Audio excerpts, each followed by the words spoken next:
દર્શક મિત્રો, જન ભારત ન્યૂઝમાં તમારું હાર્દિક સ્વાગત છે। હું છું મંજુરી શેડબાણુ। ચૈત્ર સુદ પૂર્ણિમા હનુમાન જયંતીના પાવન દિનને અનુલક્ષી કરનાળીના પ્રસિદ્ધ શ્રી કુબેર ભંડારી મહાદેવ મંદિરથી નગરમાં દાદાની પાલખી યાત્રાનું આયોજન કરાયું હતું। ભગવાન શ્રી રામના અનન્ય ભક્ત, અતુલિત ભક્તિ અને અપ્રતિમ શક્તિના પ્રતીક સમાન શ્રી હનુમાનજી ચૈત્ર સુદ પૂર્ણિમા અને શનિવારના સંયોગ સાથે હનુમાન જયંતીનો અવસર હોય વડોદરા જિલ્લાના પ્રસિદ્ધ તીર્થક્ષેત્ર કરનાળીના શ્રી કુબેર ભંડારી મહાદેવ ખાતેથી નગરમાં દાદાની પાલખીનું આયોજન કરવામાં આવ્યું હતું।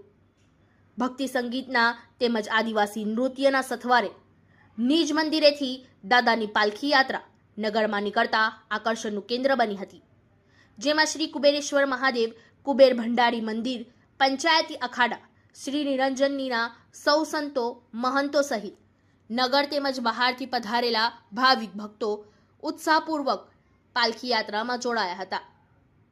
યાત્રા નગરના વિવિધ વિસ્તારોમાં ફરી સોમેશ્વર મહાદેવ મંદિરે પહોંચતા પૂજા આરતીની પારંપરિક કાર્યક્રમો બાદ પાલખી યાત્રા નિજ મંદિરે આવી પહોંચતા સંકટ મોચન મહાબલી શ્રી હનુમાનજીને સૌને બળ બુદ્ધિ વિદ્યા અને આરોગ્ય પ્રદાન કરે તેવી ઉપસ્થિત સંતો મહંતોએ પ્રાર્થના કરી હતી।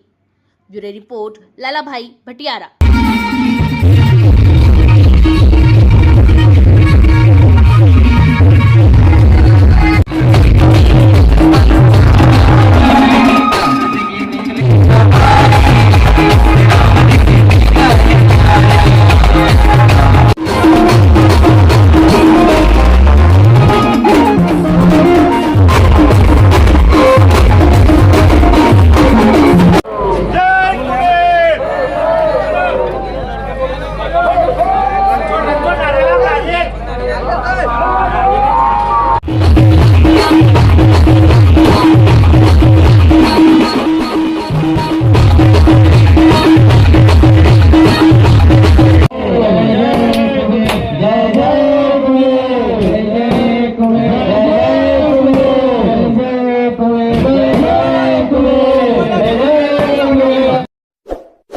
इस वीडियो को लाइक करें, हमारे चैनल को सब्सक्राइब कर बेल आइकन जरूर प्रेस करें